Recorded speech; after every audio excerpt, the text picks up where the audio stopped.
This channel does not promote any violent, harmful, or illegal activities. All content provided by this channel is meant for an educational purpose only. পাহাড় প্রমাণ অভিযোগ করে মাত্র 3 জন ভোটারের নাম বাদ দেওয়ার লিখিত অভিযোগ তৃণমূলের ৭৭,০০০ বিএলএ মাত্র 3টে অভিযোগ খুঁজে পেয়েছেন। তৃণমূল 3 জনের নাম ভোটার তালিকায় তোলার দাবি জানিয়েছে, সিপিএম 2 জনের দাবি জানিয়েছে, বিজেপি 1 জনের নাম তুলতে দাবি করেছে, বিএসপিরও 1 জনের নাম তোলার দাবি আছে। জেনুইন ভোটারের নাম বাদ যাওয়ার অভিযোগে সব থেকে বেশি সরব হয় তৃণমূল। 17 থেকে 30শে ডিসেম্বর এই 14 দিনে মোট 3টে নাম তোলার দাবি জানিয়েছে তৃণমূল। রাজ্যের সবকটি রাজনৈতিক দল মিলিয়ে মোট 8 জনের নাম ভোটার তালিকায় তোলার দাবি জানানো হয়েছে। 1,64,314 জন ভোটার তারা সরাসরি ফর্ম 6 বা 6A জমা দিয়েছেন, আর 35,102 জন নাম বাদ দেওয়ার জন্য সরাসরি ফর্ম 7 জমা দিয়েছেন।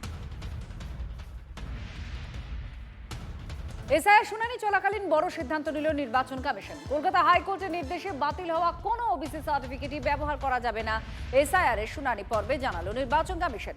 2010 সালের পর থেকে 2024 সালের মে পর্যন্ত দেওয়া ওবিসি সার্টিফিকেট বাতিল করে দিয়েছিল হাইকোর্ট, আর এই সময়কালের মধ্যেই ইস্যু হওয়া শংসাপত্রগুলি এসআইআর এর কাজে ব্যবহার করা যাবে না, জেলা শাসক তথা জেলা নির্বাচনী আধিকারিকদের জানিয়েছে নির্বাচন কমিশন।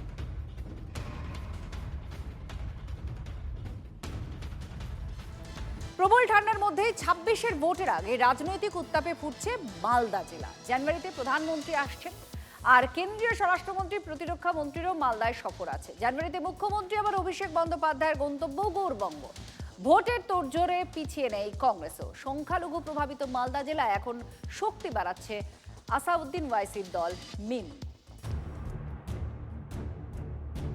সামনে 26-এর বিধানসভা নির্বাচন। সপ্তাহের গোড়ায় রাজ্যে এসে দলের নেতাকর্মীদের ভোকাল টনিক দিয়ে গিয়েছেন অমিত শাহ, আর তারপরেই গা ঝাড়া দিয়ে আসরে নেমেছেন মালদার বিজেপি নেতৃত্ব। জনসংযোগ বাড়াতে জেলার বিজেপির তরফে আয়োজন করা হচ্ছে একাধিক সাংস্কৃতিক অনুষ্ঠান।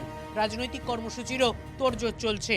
বিজেপি সূত্রে খবর, 18ই জানুয়ারি মালদার শাহাপুরে সভা করতে পারেন নরেন্দ্র মোদী। প্রধানমন্ত্রীর সভার আগে বা পরে মালদায় যেতে পারেন অমিত শাহ। তার আগে শুক্রবার চাঁচলে সভা রয়েছে শুভেন্দু অধিকারীর। 4 বা 6 জানুয়ারি মালদায় সভা করবেন মিঠুন চক্রবর্তী। জানুয়ারিতে যেতে পারেন রাজনাথ সিংও। এটা প্রধানমন্ত্রীর এখনো আসার কথা আছে, আলোচনা হয়েছে। এখন আমরা 17-18 তারিখে এরকম একটা ঠিক হয়েছে, মালদাতে আসবেন উনি। আমাদের যে 4টা আমাদের সাংগঠনিক জেলা আছে, বিশেষ করে আমাদের 4টা জেলার ওখানে উনি একটা জনসভা। সংখ্যালঘু প্রভাবিত জেলা মালদায় 21-এর বিধানসভা নির্বাচনে ভালো ফল করে তৃণমূল। তৃণমূলের দখলে যায় 8টি আসন, বিজেপি জেতে 4টিতে। 24-এর লোকসভা নির্বাচনে কিন্তু ছবিটা পাল্টে যায়। পরিসংখ্যান বলছে 6টি বিধানসভা আসনে এগিয়েছিল বিজেপি, বাকি 6টিতে এগিয়েছিল কংগ্রেস। এই অবস্থায় হারানো জমি পুনরুদ্ধার করতে ঝাঁপাচ্ছে তৃণমূলও। 8ই জানুয়ারি মালদায় জনসভা করবেন অভিষেক বন্দ্যোপাধ্যায়। জানুয়ারিতে মালদায় যাচ্ছেন মমতা বন্দ্যোপাধ্যায়ও। নরেন্দ্র মোদীজি থেকে অমিত শাহজি এবেলা করে আসছিলেন।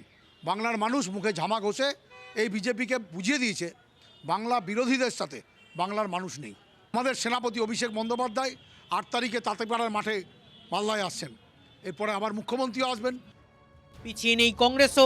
গনি খানের গড় পুনর্দখলে ময়দানে ঘাম ঝরাচ্ছেন কংগ্রেস নেতাকর্মীরা। রাহুল গান্ধী থেকে প্রিয়াঙ্কা গান্ধী, সচিন পাইলট সহ হাই প্রোফাইল নেতাদের মালদায় আনার পরিকল্পনা রয়েছে জেলা কংগ্রেসের। আমরা আজকে ডিক্লেয়ার যদি চাই আমরা ডাকতে পারি রাহুল গান্ধীজি, সোনিয়া গান্ধী, সেটা কোনো সমস্যা নেই, এটা হাইকমান্ড অলরেডি বলেছে। কিন্তু আমাদের মালদার সংগঠন চাইছে যে রোজার পর যখন প্রার্থী ডিক্লেয়ার হয় ওই সময় চাইছে। কিন্তু সকলের চিন্তা বাড়াচ্ছে ফজলি আহমেদ জেলায় মিমের চাষ। মন্ত্রী সাবিনা ইয়াসমিনের মোথাবাড়ি, মন্ত্রী তাজমুল হোসেনের হরিশ্চন্দ্রপুর, রতুয়া, চাঁচল, সুজাপুর, মানিকচকের মতোই তৃণমূলের জেলা সভাপতি আব্দুল রহিম বক্সির মালতীপুরেও থাবা বসিয়েছে মিম।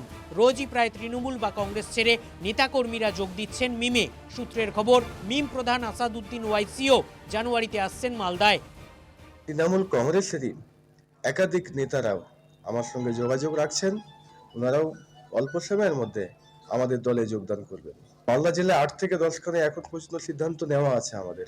হাড় কাঁপানো ঠান্ডায় জমে গিয়েছে মালদা, কিন্তু 26-এর বিধানসভা নির্বাচনকে কেন্দ্র করে ক্রমশ তাচ্ছে সেখানকার রাজনীতি। সুব্রতোষ ভট্টাচার্যের রিপোর্ট, TV9 বাংলা।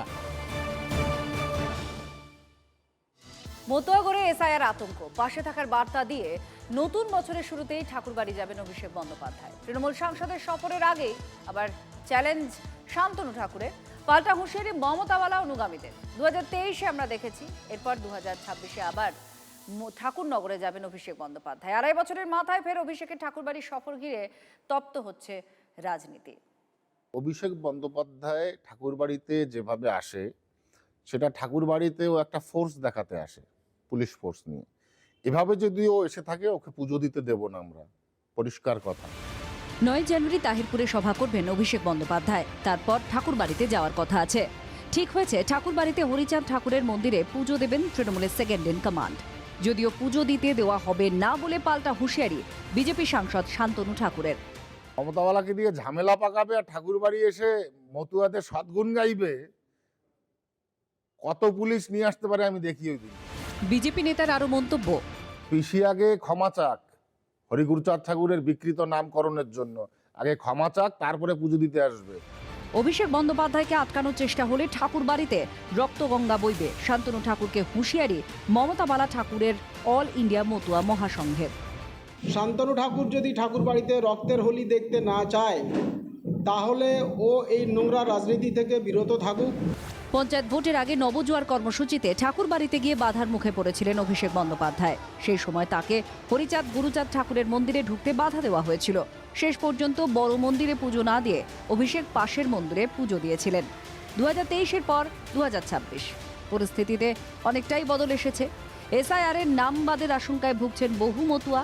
সেই আবহে 2.5 বছর পর ফের ঠাকুরনগরে অভিষেক। স্বাগত জানিয়েছেন মমতাওয়ালা ঠাকুরের মেয়ে বিধায়ক মধুপর্ণা ঠাকুর। আমাদের মাননীয় অভিষেক ব্যানার্জি আসছে, সেটা নিয়েও হয়তো রাজনৈতিক হিসাবে না দেখে এখানে ছোটো মতুয়াদের হিসাবে যদি ভাবে, তাহলে এটা যেন না করা হয়। যেটা আমি যেটা শুনেছি বিরোধিতা করবে, ধিক্কার জানাবে, এটা না করে হোক, সমানে যেন সবাইকে যেন সম্মান জানানো হোক। শান্তনু ঠাকুরের ধিক্কার মিছিলের হুঙ্কারের পাল্টা চ্যালেঞ্জ তৃণমূল কংগ্রেসের।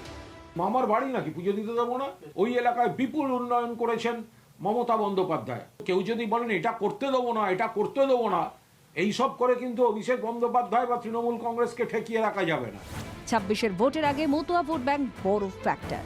সেই ভোট ব্যাংক দখলে তৎপর তৃণমূল, গড় রক্ষায় মরিয়া BJP. Bureau report, TV9 Bangla.